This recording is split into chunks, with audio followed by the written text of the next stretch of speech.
Have you ever received a gift from a loved one? A gift that should have been a token of happiness, but instead became the beginning of a tragedy that tore your entire life apart? I have, and the scar it left will likely never fade in this lifetime. My husband sent me a beautiful dress and called to ask if I liked it. In that moment, in a fit of resentment, I could only complain with a single sentence: "Your sister took it." But on the other end of the line, he screamed like a madman, a sentence that to this day, after so many years, still haunts me like a knife twisting in my gut. "You've killed my sister. My name is Sophia. I'm 30 years old, and I've been married to Matthew for nearly 3 years. My life as a daughter-in-law is probably like that of many other women. I've tasted both the sweet and the bitter. My husband's family isn't fabulously wealthy, but they are among the most well-to-do in this part of coastal Connecticut. The house has 3 occupants: my mother-in-law, Helen, my husband, Matt, and my husband's younger sister, Claire. Everything would be perfectly normal if it weren't for the extraordinarily special existence of Claire. Claire, my sister-in-law, is 5 years younger than me. She possesses a fragile, smoke-like beauty, pale skin, long hair, and eyes that always seem to be on the verge of tears. But that fragility isn't just external, it's physical as well. My mother-in-law says that since she was a child, Claire has suffered from a strange illness, a monstrous allergy to most common fabrics. If just one foreign fiber touches her skin, the girl can break out in rashes, have trouble breathing, and even suffer seizures. Because of this, the entire family protects her as if she were a porcelain treasure, easily shattered. Everything in the house, from her clothes to her bed sheets, must be custom ordered from a special type of silk, incredibly expensive and hard to find. My life in that house, to be fair, has been a succession of days filled with patience and restraint. My mother-in-law, Helen, is a sharp, authoritarian woman. She loves her daughter to the point of blindness. All the best things in the house are for Claire.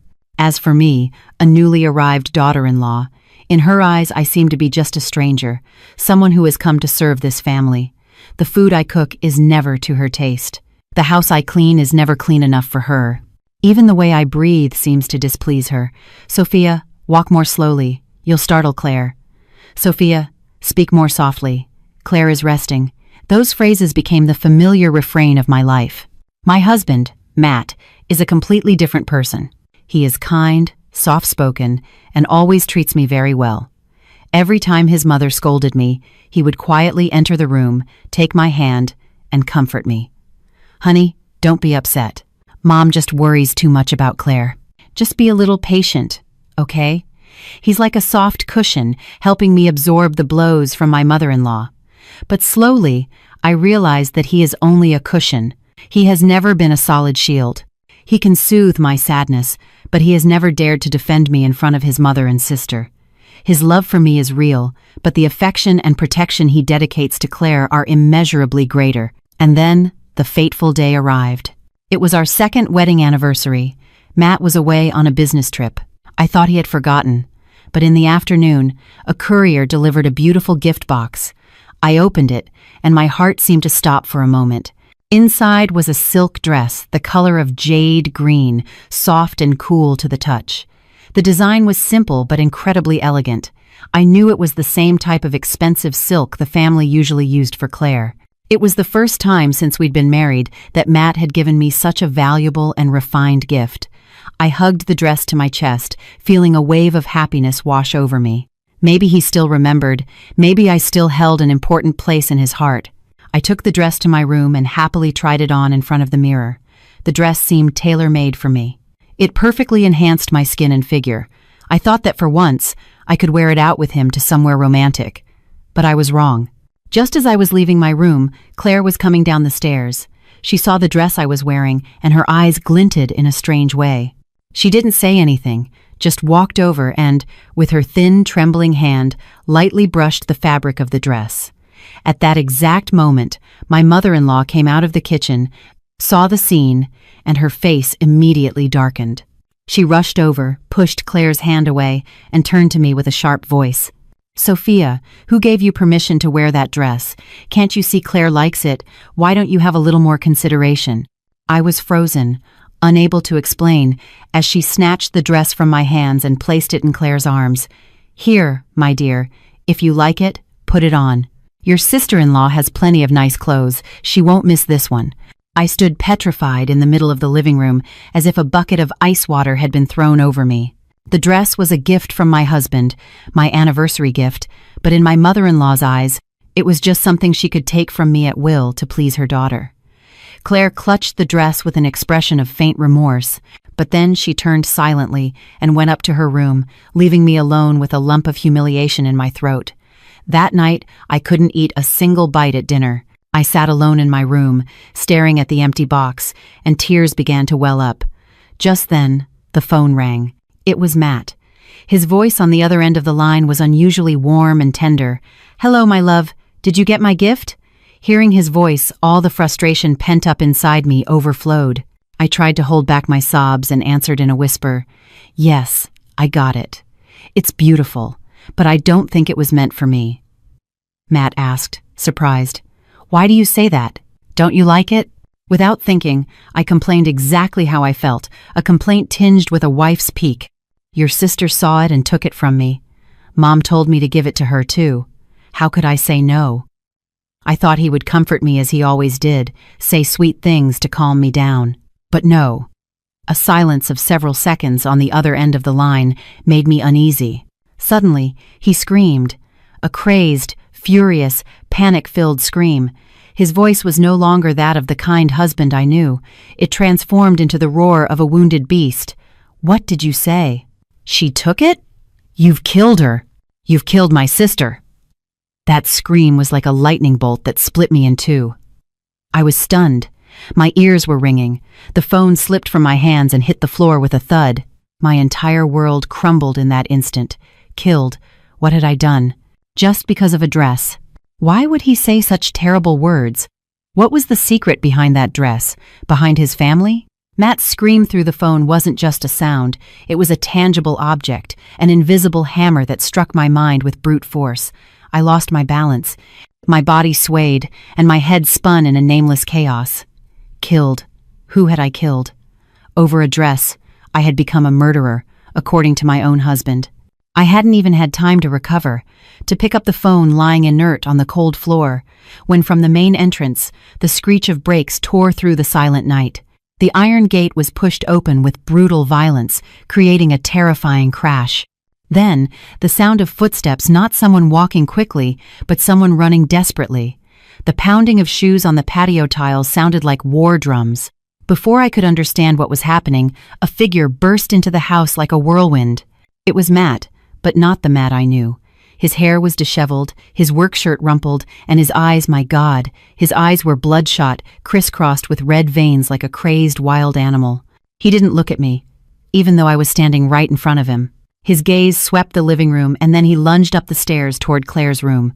He shoved me aside, a heedless push that made me stagger and nearly fall. Horrified, I followed him up, my steps feeling like lead. From Claire's room, the desperate wails of my mother-in-law were already audible. "Claire, my baby, what's wrong with you? Wake up, please!" When I reached the doorway, a gruesome scene froze me to the spot. Claire, my fragile sister-in-law, was curled up on the floor, convulsing. Beside her lay the crumpled jade-green dress. Her entire body was shaking in spasms. Her eyes were rolled back, lifeless, and white foam was bubbling from the corner of her lips. My mother-in-law was kneeling beside her, pounding the floor with her fists while frantically shaking her daughter. Her face was bathed in tears, mixed with an infinite rage. Seeing me at the door, Helen reacted like a wild animal spotting its enemy. She leaped up and lunged at me, her eyes burning with hatred. You witch! You did this to my daughter! You came to this house to kill her, didn't you?" she screamed, raising her hand to slap me, but Matt stopped her just in time. He didn't stop her to protect me, but to restrain his mother. "Mom, calm down. We have to call an ambulance. We need to get her to the hospital now." I stood there, my feet rooted to the floor. My mind was a blank, unable to think. What the hell was happening? Why was Claire like this? The dress. Yes, it was all because of the dress. But a dress can't cause harm. It's not poison or a dagger. What did I do wrong? I only received a gift. A gift my own husband had sent me. Amid the chaos, Matt lifted Claire into his arms. The girl was still convulsing, her body limp in her brother's arms. Helen ran after them, relentlessly cursing me with the most venomous words. "Snake! Viper! Get out of my house! Cursed be the day you set foot in here!" As Matt passed me, he paused for a second. He looked at me, but in his gaze, there wasn't a trace of yesterday's tenderness. It was cold, distant, and filled with hatred. A look one gives to a mortal enemy. He hissed each word through his teeth like a knife to my heart. "You're still here. Get out of my sight." I stumbled back, hitting the doorframe painfully. I watched them, a mother crazed for her daughter, a brother terrified for his sister, carry Claire hurriedly to the car and disappear into the night. They left me alone in the immense house. The house suddenly became terrifyingly silent. The silence after the storm is even more chilling than the screams. I shakily entered Claire's room. The room was a mess, as if there had been a struggle. The empty gift box lay in the middle of the room, and the dress, that fateful jade green dress, was still there, crumpled on the cold floor. I slowly crouched down, picking it up with trembling hands. It was still the same soft, cool silk, the same translucent green color as a lake's water. But now, in my eyes, it was no longer a gift of happiness. It looked like the evidence of a crime, a deadly curse that I had unwittingly activated. I don't know how long I sat there. My body was freezing, not from the night air, but from a cold that seeped from the very depths of my soul. My own husband, the person I loved and trusted most, had accused me of being a murderer. My mother-in-law had cursed and expelled me, and all of this had happened in less than an hour. What have I done? I asked myself hundreds, thousands of times, but I couldn't find an answer. That night, I didn't sleep. I sat in the dark living room, staring out at the empty driveway. I waited. I waited for a call. I waited for Matt to come back and tell me it was all a misunderstanding. But there was nothing. Only the dense darkness and an invisible fear that enveloped me. I knew that from the moment Matt screamed that sentence over the phone, my life had changed forever.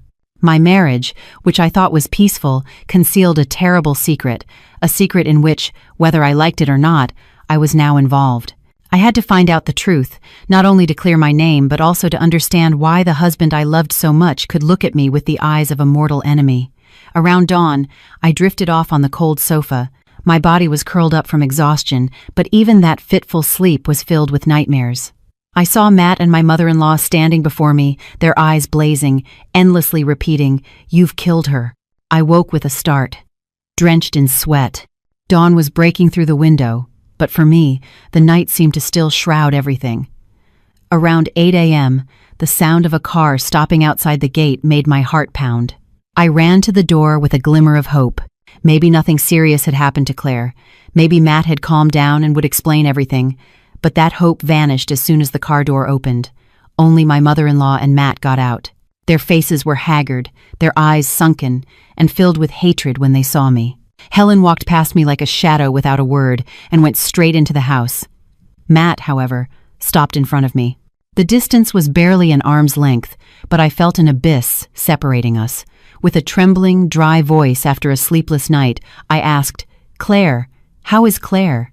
He looked at me, a strangely terrifying gaze. His chapped lips moved, releasing a sentence as cold as ice. "She's not dead, but she might as well be." With that, he too sidestepped me and went inside. I felt as if someone were squeezing my heart. His words weren't just news, they were a condemnation, an affirmation that this entire tragedy was my fault. From that day on, my life in that house officially became a living hell. They brought Claire home after a day in the hospital, but she became terrifyingly silent. She didn't speak, didn't smile, just sat in a corner of her room, her gaze lost out the window. Occasionally, she would startle and tremble, as if seeing something horrific. My mother-in-law took over everything related to Claire. She wouldn't let me near the girl's room. If she saw me lingering in the hallway, she would scream, "How long are you going to keep hurting her? Stay away from her." I became an invisible shadow in my own home. No, not invisible, but a repulsive creature everyone wanted to avoid. Helen began to torment me openly. She forced me to do all the household chores, from laundry and cooking to cleaning and even digging in the garden. She wouldn't let me eat with them at the same table. My meals consisted of leftovers, which I ate hastily in a corner of the kitchen. At night, Matt no longer slept with me. He moved into his home office and locked the door. Our marital bedroom now housed only me, surrounded by 4 cold walls. I tried many times to talk to Matt. I intercepted him on the stairs. I waited for him in the living room. I sought any opportunity to ask him just one question. What secret did that dress hold? Why had everything become like this? But all I received was a terrifying silence or words filled with hatred. You don't need to know. The best thing you can do is shut up and do your duty. If anything happens to Claire, I'll never forgive you. My duty. What was my duty now? To be an unpaid servant, a culprit with no right to speak? My tears had run dry. The physical pain of the exhausting work didn't break me as much as the spiritual pain of being treated like an enemy by the man I loved. The entire house was shrouded in a gloomy atmosphere. My mother-in-law and Matt seemed to have reached a tacit agreement, turning the secret about Claire's illness and the dress into a taboo subject. Every time I tried to mention it, they would either ignore me or use venomous words to shut me up. My life went on like this, between torment and humiliation. I lost weight. My eyes became sunken from lack of sleep and worry. Sometimes, looking at myself in the mirror, I no longer recognized myself. The woman in the mirror had an empty, tired gaze, marked by the wrinkles of suffering. But when a person is pushed to the brink, the instinct for survival emerges. I couldn't let myself die slowly in this silence. I couldn't accept being blamed so irrationally. I had done nothing wrong. Their silence, the abnormally excessive protection of Claire, it all indicated that there was a terrible secret behind it, a secret they were trying to bury at all costs. And I was the scapegoat for that secret. One afternoon, while cleaning the living room, I saw my mother-in-law sneak into Claire's room with a small black paper bag in her hand.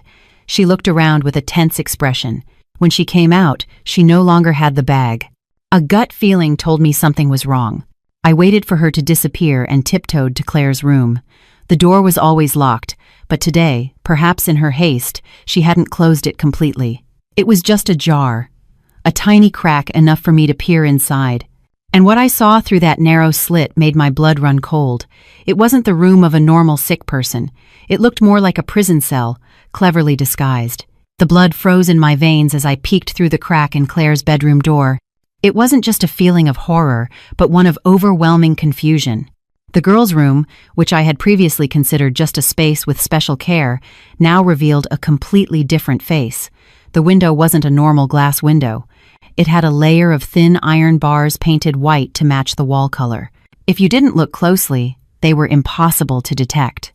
On the desk, next to the vases of fresh flowers my mother-in-law placed daily, were neat piles of textbooks, but they were all old high school books. And what chilled me the most was Claire's bed. It wasn't a normal wooden bed, but a hospital-style iron bed with railings on both sides. Why would a 25-year-old woman need to sleep in a bed like that in her own home? Why did the window have bars? Why did my mother-in-law have to sneak things to her as if she were doing something illicit? A flood of questions swirled in my mind, transforming my accumulated frustration into a burning determination. I could no longer live in this torment and ambiguity. I had to uncover the truth, at any cost. From that day on, I stopped being the submissive, silent daughter-in-law. I began to watch, to listen, and to memorize every unusual detail in that house. I pretended to be busy working in the yard, but my ears were always alert, trying to catch any movement inside. I noticed that every day at 5 p.m., sharp, my mother-in-law would personally prepare an herbal tonic. The smell was strong and somewhat pungent, very strange. She never let me touch it, nor did she tell me what it was. She would simply take it to Claire in silence. After drinking the tonic, Claire would sleep soundly until the next morning, without having dinner. Once, taking advantage of a moment when Helen was distracted, I secretly collected a bit of the herbal dregs left in the teapot, wrapped them in a small piece of paper, and hid them carefully. I didn't know what it was, but my instinct told me it was a piece of the puzzle. My husband, Matt, remained cold and distant. He barely spoke to me, came home late at night, and locked himself in his office. But I noticed that his coldness wasn't purely hatred. There was a hidden torment and fear within it. Some nights, passing by his office, I would hear his deep, anguished sighs. Once, I even heard him talk in his sleep. "It's not your fault. I'm sorry." Those fragmented words were like scattered puzzle pieces that only made the mystery more confusing. The real opportunity came one weekend evening. Matt said he had to meet an important client and would be back very late. My mother-in-law had a family dinner at a distant relative's house. Before leaving, she locked Claire's door as usual and warned me to take good care of the house and, under no circumstances, to go upstairs. Her warnings only strengthened my resolve. When I was alone in the house, my heart pounded. This was the chance I had been waiting for. But how could I get into that locked room? I paced back and forth downstairs, my head about to burst. Suddenly, I remembered a bunch of spare keys that my late father-in-law used to hang behind the door of an old cabinet in the pantry. My father-in-law used to say they were keys to every room in the house for emergencies. My heart in my throat, I shakily opened the cabinet door. And yes, it was still there. The old key ring hung silently on a rusty nail. I clutched it in my hand, feeling as if I were holding the key to unlock the gates of hell. I tiptoed up the stairs. Each step was so light it barely made a sound. Standing in front of Claire's door, I took a deep breath to calm myself. My hands were shaking so much it took me a moment to fit the right key into the lock. A dry click echoed in the silence, and the door swung open. But just as I was about to step inside, the downstairs phone began to ring shrilly. I jumped, nearly screaming. It was the landline. Who would call at this hour? My heart raced. What if it was my mother-in-law calling to check on me? I quickly pulled out the key, closed the door, and ran downstairs. I picked up the receiver with a trembling voice. "Hello?" On the other end, a gruff, unfamiliar man's voice resonated. There was something in that voice, both familiar and strange, that chilled my blood. He didn't ask who I was, just said one sentence, a sentence full of insinuation and threat. "Don't try to find out what you shouldn't know. The punishment of the past is not something anyone can bear." With that, he hung up. I stood there paralyzed, the phone still pressed to my ear. The punishment of the past. What did those words have to do with this family's secret? Who was that man? Why did he know I was trying to uncover the truth? A whirlwind of questions assaulted me, and I realized that the secret I was trying to unearth was much deeper and more dangerous than I had ever imagined. The mysterious phone call ended, but the unknown man's words still echoed in my ears, cold and threatening, the punishment of the past. That phrase was like a warning, an invisible wall blocking my path, but strangely, it didn't make me back down. On the contrary, it ignited a curiosity more intense than ever. Clearly, someone outside this family also knew the secret and didn't want me meddling. That only proved this wasn't just a family tragedy. I stood motionless in the middle of the house for a long time, trying to calm my racing heart.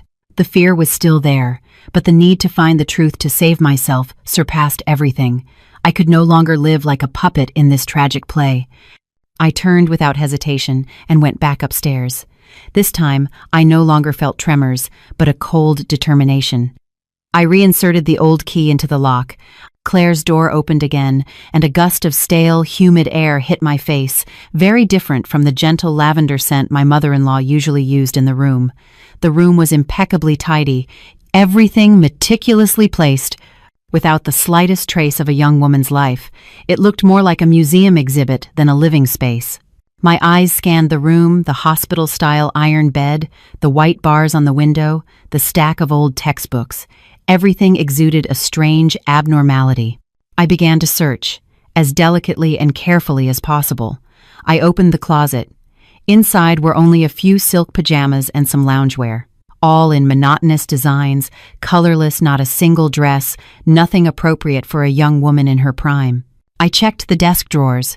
I only found a few pens and blank notebooks, not a single word written, no diaries, no letters, nothing that reflected Claire's personal life.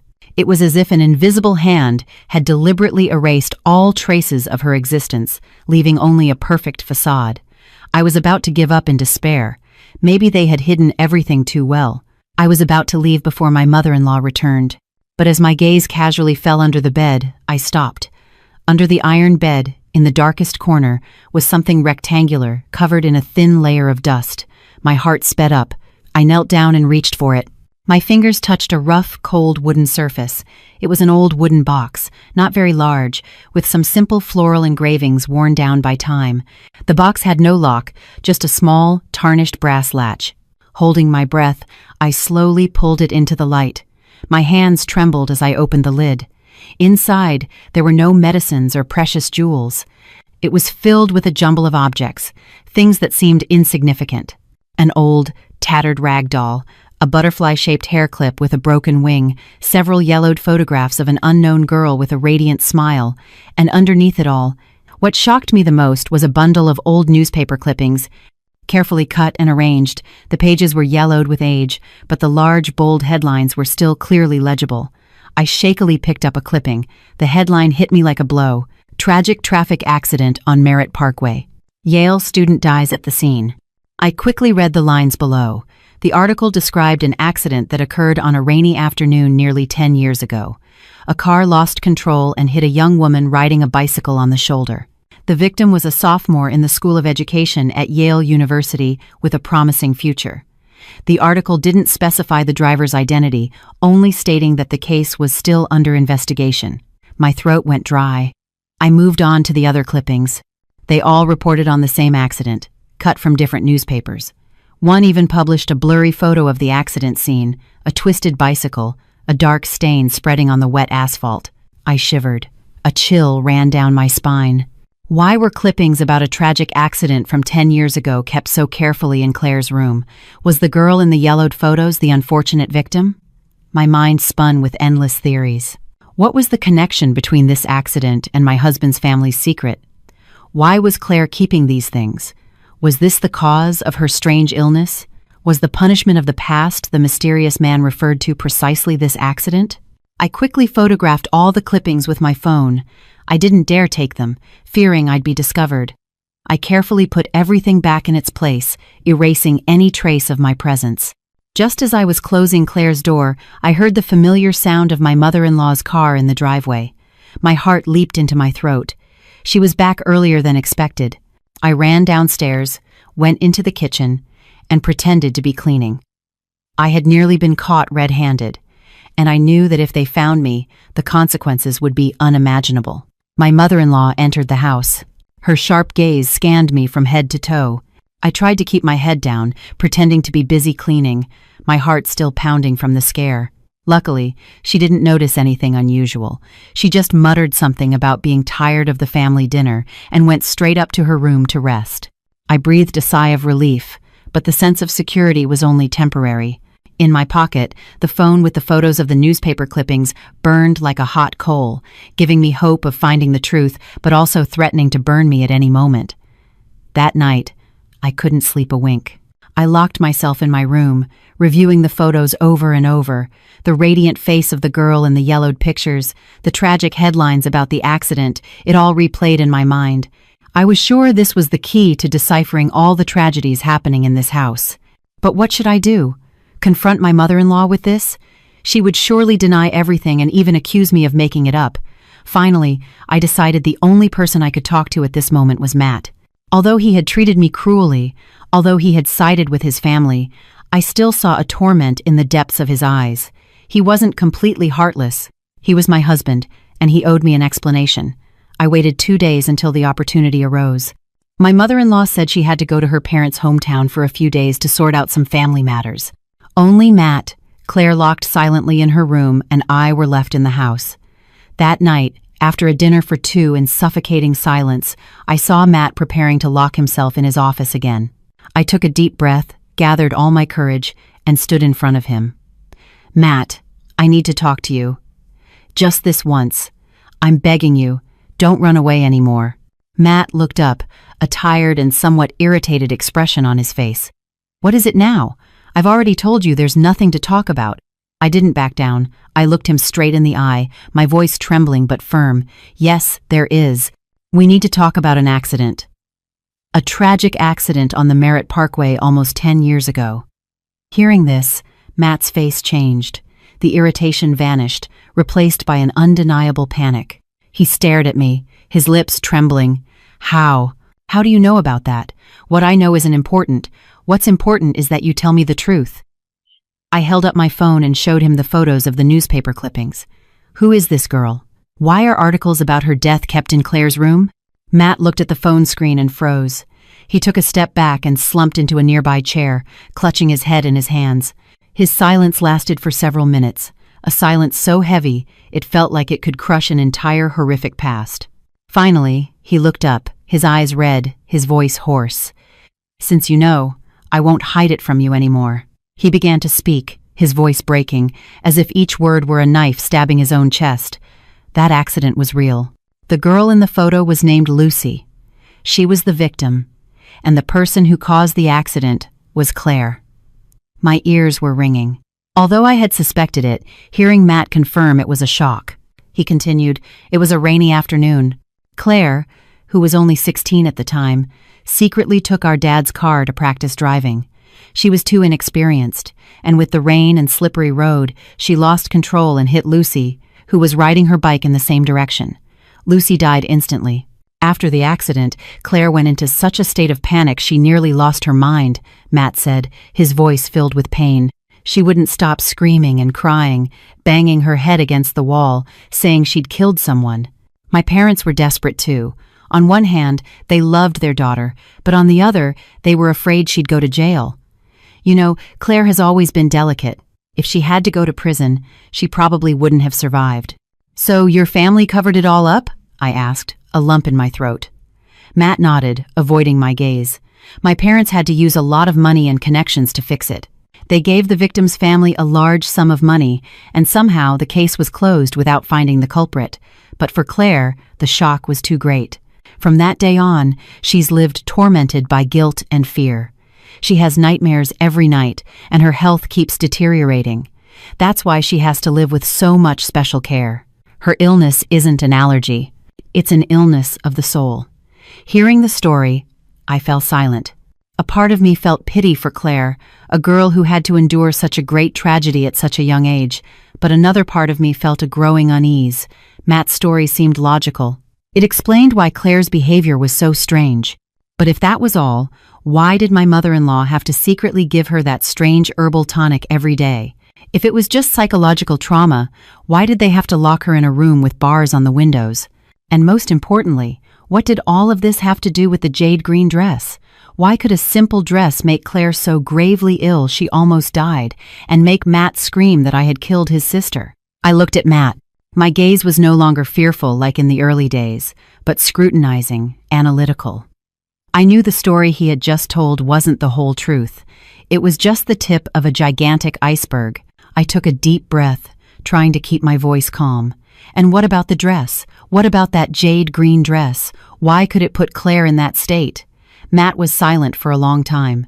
He ran a hand through his already messy hair, his face etched with deep anguish. It seemed that having to recall this was torture for him. Finally, he spoke, his voice hoarse and distant, as if coming from a painful memory. "Why? Because on the day of the accident, the girl, Lucy, was wearing a dress exactly like it." A chill went through me. A horrifying coincidence. I could picture the scene. A rainy afternoon, a young woman in a jade green dress pedaling down the road, and then a car lunging at her. It was all horrible. Matt continued, his voice trembling, as if he were reliving that terrifying moment himself. "After Lucy's death, her family came to our house to make a scene. They didn't believe it was a simple accident. They didn't accept the compensation. Lucy's mother, in her immense grief over losing her daughter, stood in front of our gate and cursed us. She said that if her daughter died unjustly in that green dress, the daughter of this house would have to live her whole life tormented by it. She cursed Claire, saying that every time she saw or wore a dress of a similar color and style, her daughter's spirit would return to claim her life, and the tragedy would be repeated. She would have to live in fear, in remorse, for the rest of her life." I held my breath as I listened. A curse uttered from the mouth of a mother who had lost her child. It sounded irrational, superstitious, but for Claire in that moment, a terrified, guilt-ridden girl, it was no different from a death sentence suspended over her head. At first, my parents didn't believe it either, Matt sighed. They thought it was just words said in a moment of anger, but then strange things started to happen. Once, a relative who knew nothing about the story gave Claire a nightgown that was also jade green. That night, the girl had convulsions and screamed that she saw Lucy, covered in blood, standing at the foot of her bed, staring at her. Ever since then, the whole family has been terrified. Anything jade green is forbidden in this house. And Claire. She believes the curse is real. For her, that dress is no longer a piece of clothing. It's the embodiment of guilt, of death. Hearing this, I began to understand. I understood Claire's reaction, the panic of my mother-in-law and Matt when they saw me in that dress. In their eyes, I wasn't wearing a gift, but a deadly curse. I was awakening the demon in Claire's soul. But then another question, an icy question, lodged itself in my mind. I looked directly into Matt's eyes. My voice no longer trembled. It was strangely sharp. Then why did you buy it? You knew perfectly well it was a forbidden object. You knew it would hurt Claire. Why did you deliberately buy it and send it to me as a gift?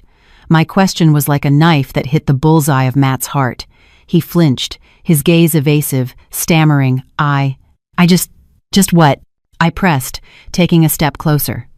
You wanted to test it, didn't you? You wanted to see if the curse was real. To see if, after almost 10 years, it still had an effect. And you didn't hesitate to use your own wife, the woman who sleeps next to you, as a guinea pig for that cruel test, did you? Matt hung his head, his shoulders trembled. His silence was the most painful confession. I started to laugh, a bitter, sarcastic laugh. My tears streamed down, not from self-pity, but from rage. I understood everything. I understood why he had screamed, "You've killed my sister." It wasn't because he feared for Claire's life, but because he was scared. Scared because his test had been a terrible success. Scared because he himself had pushed his sister into a panic. And scared because his true face had been exposed. I backed away, looking at the huddled man in front of me, the husband I once loved and trusted. It turned out that behind that kind, gentle facade hid a terrifying selfishness and cruelty. He loved his sister, but that love was so twisted that he was willing to sacrifice his own wife to satisfy a wicked curiosity. "I'm sorry, Sophia." Matt looked up, his voice choked. "I didn't mean for this to happen. I just thought it had been a long time, that it was all in the past. I didn't expect it to be so serious." "You didn't expect?" I scoffed. "You didn't expect, or you deliberately chose not to think about the consequences? In your eyes, I was just a pawn, a tool for you to test some absurd curse, wasn't I?" I turned away, not wanting to hear another word. The story he told might explain everything, but at the same time, it killed everything left in me for this marriage. The love, the trust, it was all shattered. But as I entered my room and slammed the door, another sense of unease crept over me. Everything seemed to fit. But why did I still feel that something was wrong? If it was simply a psychological curse, why did Claire's reaction resemble a real illness, with convulsions and foaming at the mouth? And the unknown man who called me, why did he talk about punishment? A word that sounds much heavier and more legal than a simple curse. Was it possible that the story Matt had just told was still not the whole truth? The bedroom door closed behind me, but it couldn't shut out Matt's words, which continued to drill into my mind, as cruel as they were absurd. I collapsed onto the edge of the bed, trembling from head to toe, as tears streamed down my cheeks. But this time, they weren't tears of frustration or self-pity, but of a complete breakdown. The man to whom I had once given my heart, whom I had always trusted despite enduring so much bitterness from my mother-in-law, turned out to be capable of using me as a test subject for a wicked experiment. Love, now that I think about it, it seems ridiculous. In the days following that confrontation, Matt seemed to sink into his own torment. He was no longer brusque or coldly hateful. Instead, there was a heavy silence, a pathetic evasion. He didn't dare look me in the eye. Whenever we happened to cross paths, he would quickly look away. He started coming home later, and when he did, he would retreat to his office until the early hours of the morning. Perhaps he was running away, running from my gaze and from his own guilt. My mother-in-law, however, was not like that. After Matt confessed everything, she no longer had a reason to torment me openly, but her hatred for me transformed into something different, more subtle and persistent. She no longer shouted at me, but every word she spoke was laced with venom. This is what being a daughter-in-law is like. You make a big deal out of a small thing and don't let the family have any peace. This house is cursed. The daughter is sick, and the daughter-in-law only knows how to cause trouble. She would say these things deliberately when I was nearby, like invisible needles pricking my still open wound. But I no longer cried. The immense pain had hardened my heart. Instead, in the silence and solitude, my mind became strangely clear and lucid. I began to connect all the dots, to analyze every word, every detail of the story Matt had told. And the more I thought, the more cracks and unexplained contradictions I found. First, Claire's reaction. Matt said it was due to the psychological trauma of the curse. I could understand the fear, the screams, even the hallucinations, but the convulsions and foaming at the mouth? Those are symptoms of a physical illness. They can't be purely a product of psychology. They more closely resemble a bodily reaction to a toxin or a triggered epileptic seizure. Could it be that Claire's illness wasn't just trauma, but something more tangible? Second, the strange herbal tonic my mother-in-law prepared for Claire every day. If it was just a sedative to help her sleep, why did she have to do it so secretively and carefully? Why did she never tell me what it was? I remembered the pungent smell of the brew. It didn't smell like any calming tea I knew. I took out the herbal dregs I had hidden and searched online for medicinal plants, trying to compare the shape and smell, but it was futile. It was a mixture of too many plants I couldn't identify. And finally, the unknown man who called me. His words, the punishment of the past, didn't sound like he was referring to a superstition. It sounded more like he was alluding to a sentence, a legal consequence. If Claire was just a 16-year-old girl who caused an accident out of panic, why use a word as heavy as punishment? The cracks in Matt's story grew wider and wider, turning the truth he had just revealed into an even more elaborate and deceptive farce. I realized he might have told a part of the truth, but only a small part used to cover up another, much more horrifying truth. This family wasn't just hiding a tragedy, they were staging a play, and Claire was the unwitting lead actress. I couldn't stand by and do nothing. I knew Matt would never tell me the whole truth, and my mother-in-law even less so. I had to find the answers myself. I started with the newspaper clippings. They listed the victim's name, Lucy Alvarez, a student at the School of Education. I decided to go to that university. I hoped to find some information about the unfortunate girl's friends or family. Maybe they could tell me something my husband's family was trying to hide. I made an excuse that I was going to visit my family for a few days so I could leave freely. Matt didn't object, just nodded silently. Maybe he also wanted some space to avoid me. Before I left, I paused at the door and looked back at the house. It was no longer a home. It looked like a giant cage that imprisoned not only Claire but also guilty secrets, and I, a wife, a daughter-in-law, now felt like an amateur detective embarking on a dangerous investigation. Not knowing what awaited me, I only knew one thing. I wouldn't stop until the last veil of deceit was lifted. Leaving that suffocating house, I felt like a prisoner finally breathing fresh air, but that freedom came with a heavy anxiety. I didn't go to my parents' house. I didn't want to involve my family in this mess. Instead, I rented a small, simple room near downtown New Haven, using it as a base for my investigation. The next morning, I went to Yale University. 10 years is a long time. Everything had changed. New buildings, young students' faces, no trace of the past. I wandered the campus, feeling lost and helpless, not knowing where to start. I decided to go to the student records office, hoping to find old files. I fabricated a story that I was an old classmate of Lucy's, that we had lost touch, and now I wanted to find information to visit her family. The young clerk looked at me suspiciously, but perhaps seeing the sincerity in my words, she agreed to help. After rummaging through a dusty archive, she pulled out a yellowed file.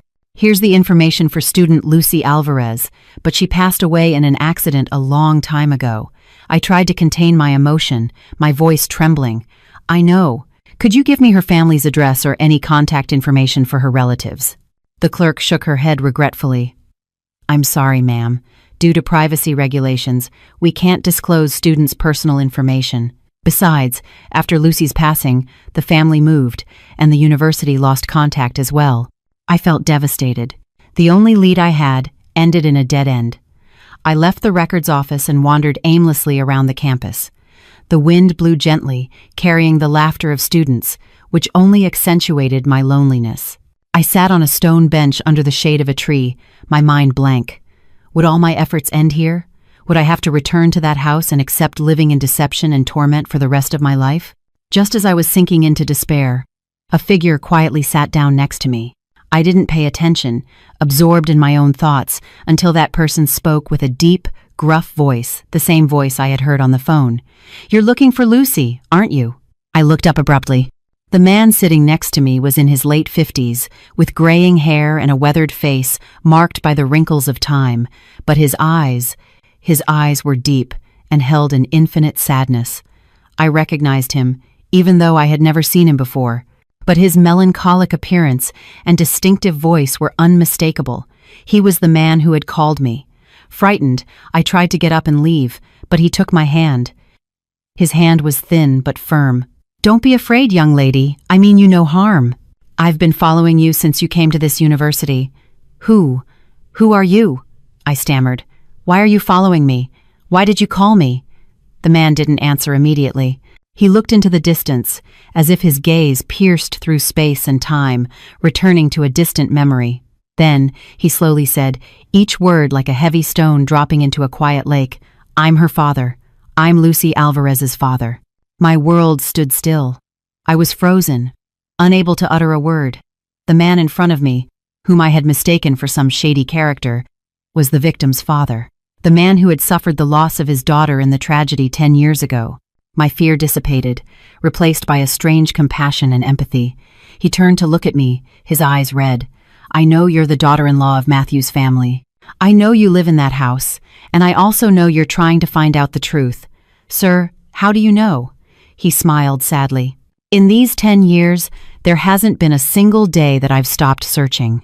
I don't believe my daughter died in such a senseless way. I've been investigating secretly, gathering information bit by bit. I know that girl, Claire, was the one they said was driving. I also know her family used money to silence everyone, but I don't have enough solid evidence to reopen the case." He sighed, his voice full of helplessness. "I was about to give up, until you appeared. I saw you marry into that family. I thought maybe fate was giving me a chance. I followed you, I watched you. I saw how they treated you unfairly. I saw the suffering in your eyes.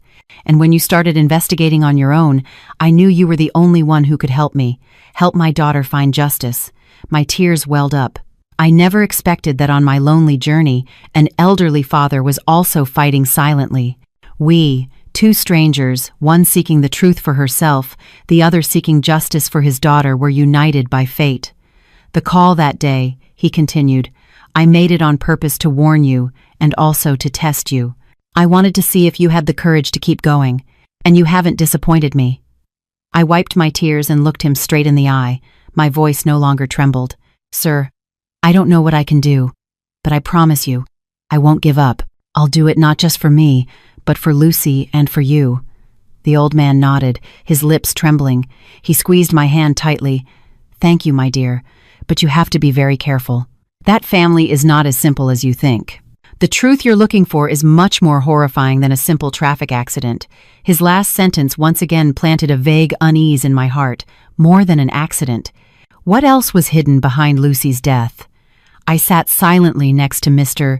Alvarez Anthony, Lucy's father, trying to process the information I had just received. The campus wind continued to blow, rustling the leaves in the trees, but in my ears, only the echo of his words resonated. The truth is much more horrifying than a simple traffic accident. My heart clenched. A bad feeling seized every cell in my body. I looked into the old father's sunken, grief-stricken eyes and asked in a trembling voice, "What do you mean by that? It wasn't that Claire caused the accident accidentally?" Mr. Alvarez shook his head vehemently.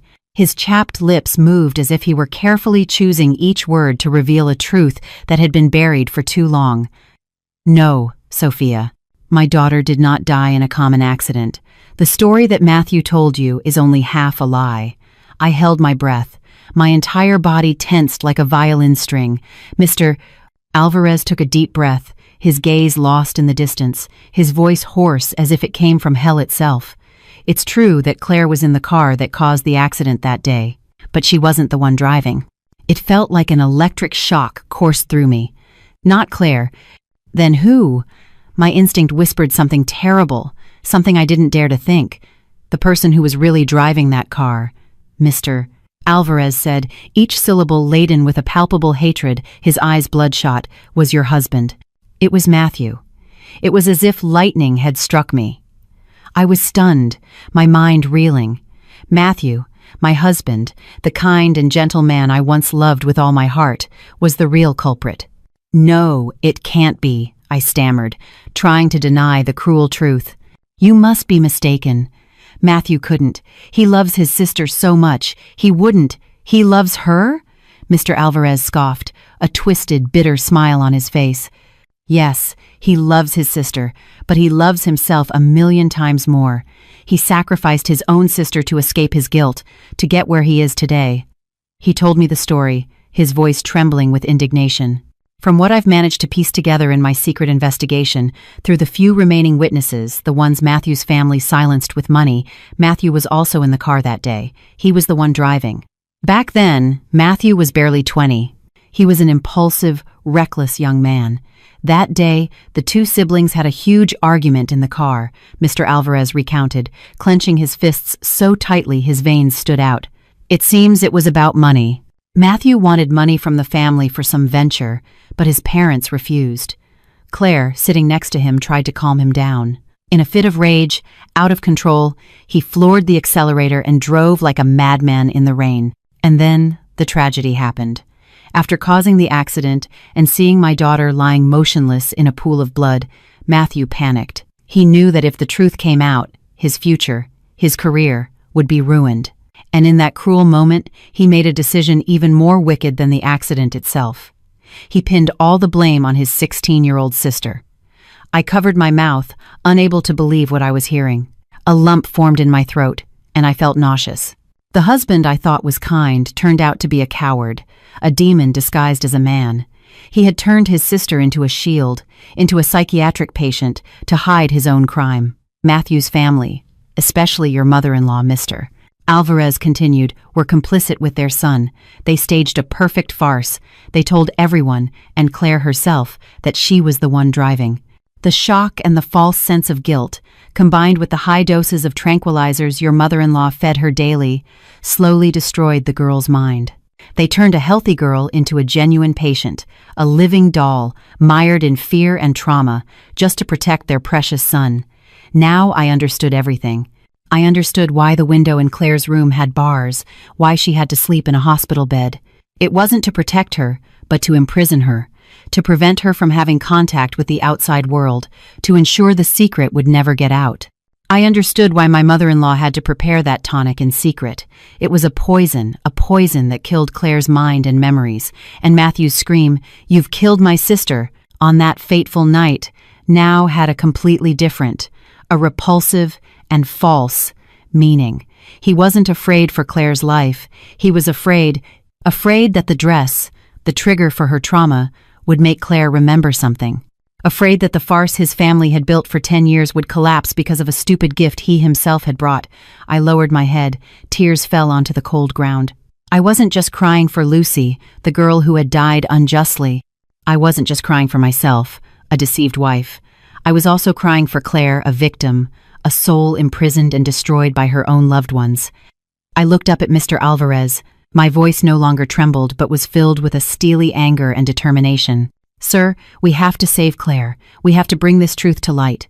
Mr. Alvarez's words were like a flood that washed away everything I had known, everything I had believed about my husband's family. The truth wasn't just horrifying, it was so repulsive and inhuman that no words could fully describe it. I sat paralyzed on the stone bench. The campus wind continued to blow, but I no longer felt anything. In my head was only the image of Matthew, my kind husband, with another face, the face of a cold-blooded killer, and the image of Claire, not as a sick sister-in-law, but as a victim imprisoned in her own family's tragedy. Mr. Alvarez looked at me with compassionate eyes. "I know this is a huge shock for you, but you have to be strong, Sophia. You're the only person in that house who can get close to Claire, who can save her." I took a deep breath, trying to suppress the nausea rising in my throat. But how can I save her?" I asked helplessly. Claire doesn't even know she's being harmed. For 10 years, she's lived believing she was the killer. They've poisoned her mind. How can I make her believe the truth? That's the key, he said, the cruelest part of Matthew's family's plan. They not only blamed Claire, but they turned her into a real psychiatric patient by constantly instilling in her the idea that she was guilty, that she was traumatized. Along with the effects of the high-potency tranquilizers, disguised as herbal tonics, they managed to break her will and erase her memories. Claire can no longer distinguish between real and fake. She is completely dependent on the care and guidance of her mother and brother, the very people she believes love and protect her. The strange allergy to fabrics, I murmured, a painful truth suddenly illuminating my mind. It was also just a lie. Mr. Alvarez nodded. Exactly. It was the perfect excuse for them to completely control Claire's life. They created a trigger for her illness-common fabrics to justify her confinement. That way, they could prevent Claire from communicating with the outside world, prevent anyone from awakening her memories. The girl could only wear expensive silk clothes prepared by her own mother, eat what her mother cooked, and drink the medicine her mother prepared. Everything began to fall into place like a completed puzzle. The pieces that had once seemed illogical now fit perfectly, creating a chilling conspiracy. And the dress, the jade green dress, now I understood its true purpose. Matthew didn't give it to me to foolishly test a curse as he had fabricated. It was a cruel and calculated psychological test. After nearly 10 years, perhaps Matthew and my mother-in-law wanted to check how deeply ingrained Claire's illness was. They wanted to see Claire's reaction to seeing another person, her sister-in-law, wearing the object of her trauma. They wanted to know if Claire would still react violently as before, or if time had faded that fear. If Claire didn't react, maybe they would slowly relax their control. But if Claire became ill, it would prove that their farce was still working and they would have to continue to imprison her in that invisible cage. And Matthew's scream, "You've killed my sister," that scream wasn't out of panic for Claire's life. It was a scream of fear that the puppet he had so carefully constructed for 10 years would react unexpectedly. He feared that Claire's convulsions were not from the trauma, but a sign that real memories were resurfacing, fighting to get out. He feared that his play was about to end. I shivered. The truth was even crueler than I could have imagined. Matthew wasn't just a coward. He was a director, a cold-blooded psychological manipulator. He had turned his own sister into a lab rat in his family's sick experiment. I looked at Mr. Alvarez. My voice trembled with indignation. "The medicine my mother-in-law gives Claire." "What is it, sir?" Mr. Alvarez sighed. "I'm not entirely sure, but from what I've been able to find out, it could be a type of antipsychotic, or worse, a drug that causes memory loss with long-term use. It keeps her in a drowsy, confused state, unable to think clearly. It's the main tool they use to control her. The herbal dregs I had hidden. I suddenly remembered that was the only physical evidence I had. "Sir," I said, a plan beginning to form in my mind. "I have to go back to that house. I can't abandon Claire.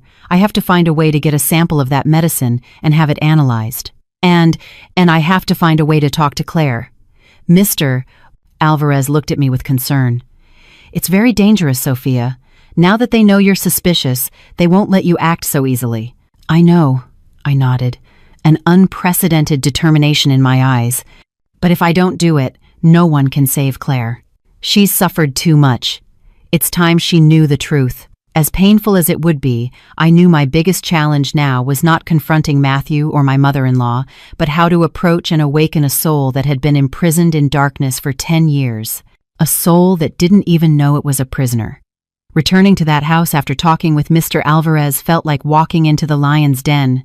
Everything was the same false veneer of peace, but now, in my eyes, every corner, every object was stained with guilt. Matthew's gaze toward me was no longer just evasive, but also wary. My mother-in-law watched me even more closely, barely letting me out of her sight, as if she feared I would do something terrible. But the more alert they were, the more cunning I had to be. I knew I couldn't be rash. The first thing I had to do was get a sample of the medicine. I waited patiently. For several days, I pretended to have accepted my fate, reverting to the quiet, hard-working daughter-in-law. I stopped confronting them, stopped showing my frustration. My change in attitude seemed to slightly relax their vigilance. The opportunity came one afternoon. My mother-in-law had to go to the town hall for some business. She tasked me with looking after Claire, but she didn't forget to lock her bedroom door as usual. The moment I heard the sound of her car pulling away, I acted. I ran to the kitchen, where she used to prepare the tonic. Luckily, there was still a little of yesterday's concentrate left in the teapot. Carefully, using a small syringe I had prepared, I drew some up, put it in a clean glass vial, and hid it well. With the sample in my possession, my heart beat faster, but I knew this was only the first step. The biggest challenge lay ahead. How to talk to Claire? Her door was always locked. I couldn't use the old key ring again. They would have surely taken precautions. I paced the hallway, my nerves on edge. Suddenly, I remembered a detail. Claire's room and Matthew's office shared a small balcony, separated only by a low wall. If I could get into Matthew's office, I tiptoed down and tried the office doorknob. Locked. I was about to despair, but then my gaze landed on the small ventilation grate above the door. It had no bars. I looked around and saw a stool in a corner. A bold idea occurred to me. I knew it was incredibly risky, but I had no other choice. I placed the stool and shakily climbed up. Being petite, I was luckily able to squeeze through the grate. I landed inside Matthew's office, my heart pounding. I ran to the balcony. Just as I thought, I just had to climb over the low wall to get to the balcony of Claire's room. Claire's balcony door wasn't locked. I gently opened it and stepped inside. Claire was sitting on the bed with her back to me, her long hair falling over her thin shoulders. She was humming a familiar tune, a melody that was clear yet unsettling. I took a deep breath and called her softly. Claire. Claire jumped and spun around. Seeing me, her eyes widened in obvious panic. She shrank back, retreating to a corner of the bed, clutching her head. You! How did you get in here? Mom said no one could come in. I approached slowly, holding out my hands to show her I meant no harm. Claire, don't be afraid. I just want to talk to you. No, go away, Claire cried in a piteous voice. It's your fault. It's all your fault. You brought that dress. You called her. She's here. I see her. The girl began to tremble violently, her gaze fixed on an empty spot behind me. I knew her hallucination was back. My heart ached. I sat beside her, trying to keep my voice as gentle as possible. Claire, there's no one here. It's just you and me. Look carefully. She's there. She's smiling. Claire grew more terrified. I knew if this continued, I couldn't tell her anything. I had to do something to pull her out of her hallucination. Suddenly, I remembered the old rag doll I had seen in the secret box. Claire, I said quickly, do you remember your rag doll? The one you used to sleep with? Hearing about the doll, Claire paused. Her trembling seemed to lessen slightly. Her gaze was no longer lost in space but fixed on me with a touch of bewilderment. My doll? How do you know? I know.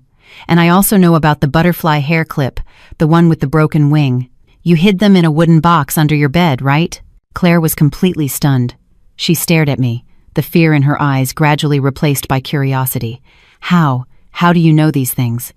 I knew this was my moment. I took her cold hand. Claire, trust me. Everything you're seeing, everything you're feeling, it's not real. You are not guilty. You didn't kill anyone. No! Claire shouted again, pulling her hand away. It was me. I drove the car. I killed her, Mom and Matt told me. They lied to you, I said loudly, firmly. They have been deceiving you for 10 years. The person driving that day was not you. Don't you remember, Claire? Try to remember who else was in the car that day. I tried to awaken Claire's memories, but they seemed to be buried too deeply. She just clutched her head and shook it vehemently, tears streaming down her face. I don't remember. I don't remember anything. My head hurts. Go away, please. Just go away. Seeing Claire's pain and anguish, I knew I couldn't push her any further. Her mind was too fragile. I backed away, my voice choked. Okay, I'll go. But Claire, remember what I told you. You are not guilty. Trust yourself. Don't believe what they tell you. I turned and climbed back over the balcony. Just as I was getting back into Matthew's office, I heard the sound of my mother-in-law's car pulling up to the gate. My heart almost leaped out of my chest. I quickly scrambled through the ventilation grate, put the stool back, and ran to my room, trying to catch my breath. I had failed in my attempt to awaken Claire, but I knew my words were like tiny seeds planted in the barren soil of her soul. They might not sprout immediately, but with a chance, with a strong enough push, they would break through. And I didn't know that chance would come in a way no one could have foreseen. The days following my secret meeting with Claire passed in a tense calm. I didn't dare do anything else for fear of alerting them. My mother-in-law didn't seem to discover I had snuck into the room, but she watched Claire even more closely. She barely left the house and was always by her side. Claire remained the same, silent and distant, but sometimes I would catch her looking at me, a confused, fearful, and curious gaze, as if she were trying to find an answer. I knew my words had had an effect, but they needed a final push. Meanwhile, I secretly sent the medicine sample to Mr. Alvarez. He promised to have it analyzed at a trusted lab and get me the results as soon as possible. I could only wait. Each day felt like an eternity. And then that push came. Not from me, but from Matthew himself. That night, Matthew came home completely drunk. He didn't lock himself in his office as usual, but collapsed in the living room, drinking straight from a bottle of brandy. My mother-in-law, seeing him, went to scold him. "What's wrong with you, son? What happened to make you drink like this?" Matthew didn't answer, just took another large swig. Suddenly, he burst into tears, choked, gut-wrenching sobs from a man who had been suppressing himself for too long. "Mom, I'm so tired. I don't want to live like this anymore. I've failed her. And I've failed Claire." Helen, frightened, tried to cover his mouth. "Are you crazy? What nonsense are you talking about? Someone might hear you." I was hidden behind the staircase. My heart pounded. I heard every word. In his drunken state, Matthew's respectable facade had completely crumbled, revealing a soul eaten away by guilt. The argument grew louder. Matthew, drunk, yelled, "I don't want to keep deceiving her. I don't want to see Claire live like a ghost. It's all my fault. It's all my fault." Those shouts reached Claire's room. Her door was thrown open. Claire stood there, her face pale, her eyes wide with horror. She had heard everything. The memory of our conversation, combined with her brother's drunken confession, seemed to be too great a shock. Claire clutched her head, let out a heart-wrenching scream, and collapsed unconscious on the floor. The house was plunged into chaos again. Matthew sobered up instantly, and together with my mother-in-law, they rushed Claire to the hospital. This time, I didn't stand by and watch. I knew this was the only chance. I ran after them to the car, insisting on going. "I have to go. What happened to her has to do with me too." Perhaps in the confusion, Matthew and my mother-in-law didn't stop me. On the way to the hospital, I received a text from Mr. Alvarez. He had the lab results. Just as we suspected, the medicine Claire took daily contained a powerful antipsychotic. Long-term use could cause memory loss, hallucinations, and complete dependency. It was what had turned Claire into their puppet. At the hospital, after emergency care, Claire regained consciousness, but she was no longer the same. She didn't speak, didn't cry, just lay there with her gaze lost on the ceiling, empty and soulless. The doctor said she had suffered a very severe psychological shock and needed specialized treatment. I knew I had to act immediately. I called Mr. Alvarez and told him everything. He said at once, "Sophia, this is our golden opportunity. I'll contact a friend who works at the best psychiatric clinic in the state. We have to get Claire there, away from her mother and brother's control. Only then will she have a chance to heal." We devised a bold plan. We would take advantage of a moment when Matthew and Helen were distracted to sneak Claire out of the hospital. I knew it was incredibly risky, almost a kidnapping, but we had no other choice. That night, I stayed at the hospital with Claire. Matthew and my mother-in-law had gone home to get more things. I sat by her bed, took her cold hand, and whispered, "Claire, it's me. Can you hear me? Trust me. I'm going to get you out of here. I'll help you get your life back." Claire didn't react. But I saw a single, clear tear roll slowly down her cheek. My heart ached. I knew that deep inside that soulless shell, Claire was still listening. She still longed to be free. The next morning, very early, when the hospital corridors were almost empty, Mr. Alvarez was waiting with a car at the back entrance. I led Claire, who was still in a state of confusion, out the emergency exit. Every step was heavy. My heart pounded. I kept looking back, fearing Matthew and my mother-in-law would appear at any moment. Just as we reached the back door, a familiar figure blocked our path. It was Matthew. My heart nearly leaped out of my chest. He had found us. It was over. Matthew looked at me, then at Claire leaning on my shoulder. His face was pale, full of torment. I held Claire tightly, bracing for a struggle. But no, Matthew didn't lunge at us. He stood there, looking at us for a long moment, and then said in a hoarse voice, "Take her. Take good care of her." I was stunned. I couldn't believe what I was hearing. He was letting us go. Matthew came closer and pressed a thick wallet into my hand. "Here's some money. Consider it a part of my redemption. Take Claire to the best place. Save her. I'm begging you." With that, he turned and walked away quickly, as if fleeing. His lonely, hunched back under the faint light of dawn. I stood there, my eyes filled with tears. I didn't know whether to be happy or sad. Matthew had finally made a choice, a late one, but perhaps the only right thing he could do at that moment. I helped Claire into the car. The car started, taking us far away from the city, far from the painful past, toward an uncertain future. I knew this escape was just the beginning.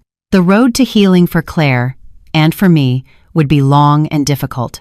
The car carried Claire and me far away, leaving behind the city filled with painful memories. I looked at Claire, still sitting silently, her gaze lost out the window, but her hand was clutching mine, a weak grip, but full of trust.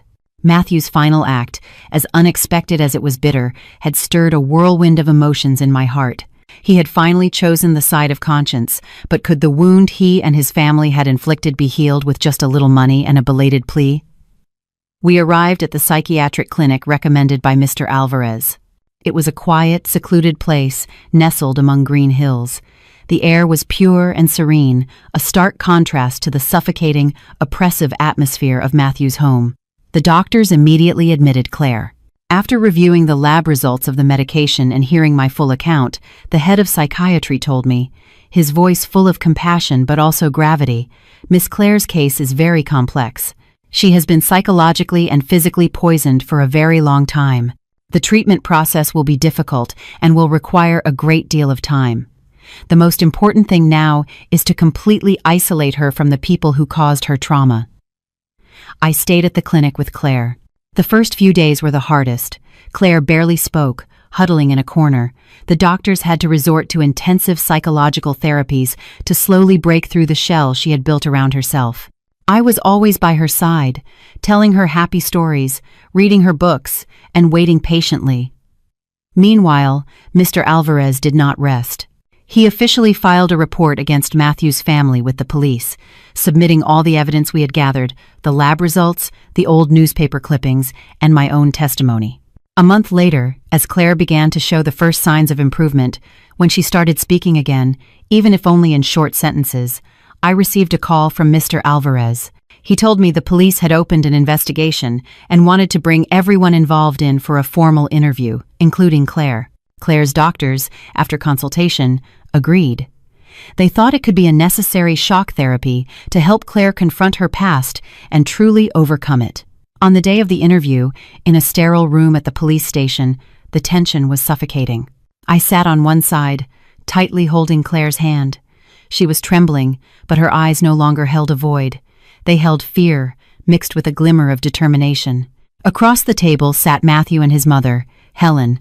Matthew was gaunt, his eyes sunken, his face etched with exhaustion and guilt. Helen no longer had her fierce, cunning demeanor. She sat silently, her hair much grayer, her shoulders slumped like someone utterly defeated. When the detective began to ask questions, Helen broke down. She didn't deny anything. She made no excuses. She admitted everything. She admitted to conspiring with her son to fabricate Claire's illness and hide Matthew's guilt. She admitted to giving Claire high doses of antipsychotics for 10 years. Sobbing, she said in a broken voice, I just wanted to protect my son. Matthew was the family's only hope. I couldn't let him go to jail. I know I was wrong. I destroyed my daughter's life. I'm so sorry." Matthew, beside her, kept his head bowed, not daring to look at anyone. He too confessed to all of his actions. He admitted he was the one driving, that he blamed his sister, and that he used me for his cruel experiment. His voice trembled with remorse. "I was a coward. I destroyed everyone's life. I will accept whatever punishment the law gives me." The interview was no longer a dispute, it became a tear-soaked confession, but the person I was most worried about at that moment was Claire. She sat there, listening to every word. Her face was pale, her lips trembled. The suppressed memories, the scattered pieces of the past, seemed to be returning, fitting together into a complete and painful picture. Finally, the detective turned to Claire, his voice gentle. "Miss Claire, do you have anything to say?" Claire slowly lifted her head. For the first time in a long time, she looked directly at her mother and brother. Her eyes no longer showed fear or hatred. It was a look filled with pain and disappointment. Then she spoke. Her voice was weak but clear, each word like a knife cutting the silence. "Why? Just one question. Why?" Helen cried out, trying to move toward her daughter. "Claire, I'm sorry." Mom was wrong. Matthew also looked up, his face streaked with tears. "I'm so sorry, Claire. I'm a terrible brother." But Claire just shook her head. She stood up and gripped my hand tightly. She said nothing more, simply turned and walked out of the room with me. The door closed behind us, leaving behind two people submerged in late remorse and indelible guilt. As we walked out, Claire rested her head on my shoulder. Her body was shaking. I knew this was just the beginning of her healing journey. Facing the truth was incredibly painful, but it was a necessary step for her to truly be reborn. And I would always be by her side to get through this storm with her. I hadn't saved my marriage, but at least I had saved a soul. After that fateful interview, everything unfolded as expected. The curtain on the 10-year-long farce fell completely, leaving nothing to hide. Matthew, charged with vehicular manslaughter and obstruction of justice, had to face the full force of the law. I did not attend the trial. I didn't want to witness that scene, didn't want to reopen wounds that were already too deep. I remained quietly at the clinic, holding Claire's hand, watching together through the window as the golden sun stretched over the green treetops. My marriage to Matthew also came to an end. We divorced quietly, without pleas, without resentment. Between us, there was only a painful truth and a void that could never be filled. He had to pay for his sins, and I too, had paid a heavy price for my innocence and blind trust. Helen, after losing her son and daughter in different ways, completely broke down. She sold the estate in Connecticut, that place filled with guilty secrets, and moved alone back to her small hometown. Sometimes Mr. Alvarez would tell me she was seen coming and going in silence, speaking to no one. Her former pride and power were gone, leaving only a lonely old woman consumed by late remorse in the final years of her life. Perhaps that was the sentence of her own conscience, a sentence heavier than any prison bars. As for Claire, her journey of healing was a long and thorny path. Facing the truth that she was not a murderer, but a victim of her dearest loved ones, was an immense shock. There were times she fell into depression, times she would rage and break things, but the doctors and I never gave up. I was always by her side, listening, sharing, and using sincere love to warm her frozen heart. Slowly, Claire began to open up. She started to read, to learn to paint, and to find joy in small things. Her smile, though still strained, began to reappear on her pale lips. One day, she showed me a painting she had just finished. It was a picture of two women holding hands, walking toward the sun. One was her, and the other was me. Underneath the painting, in trembling handwriting, she had written, "Thank you for bringing me out of the darkness." Seeing the painting, I couldn't hold back my tears. All the effort, all the pain, seemed to vanish in that instant. As for me, after the divorce, I didn't return to the bustling city life. I decided to stay in this quiet area, where I found Claire and where I found myself. With the help of Mr. Alvarez and the money Matthew had given me, I opened a small floral boutique. The work didn't bring in much money, but it gave me peace. Every day, tending to the flowers, watching them bloom, I felt as if my own soul was healing too. Mr. Alvarez, after getting justice for his daughter, also found peace. He no longer lived tormented by remorse and hatred. He treated Claire and me like his own family. On weekends, he would often stop by the flower shop, bringing us vegetables from his garden. 3 people, 3 different destinies. We had weathered the biggest storm of our lives together, and now we leaned on each other to move forward. Sometimes, in the quiet evenings, I still remember that jade green dress, the fateful gift that pushed me into a bottomless tragedy. But it was also what helped me uncover a horrifying truth, save a soul, and find my own path. I realized that in life, sometimes the worst things happen to make way for better things. I lost a family, a marriage, but in return, I gained the truth, the freedom of my soul, and a sister whom I will love and protect for the rest of my life. Standing in front of my flower shop, looking at the sunflowers that always stand tall, facing the sun, I smiled. The storm always passes, and after the rain, the sky is blue again. My life and Claire's from now on will only look toward the light.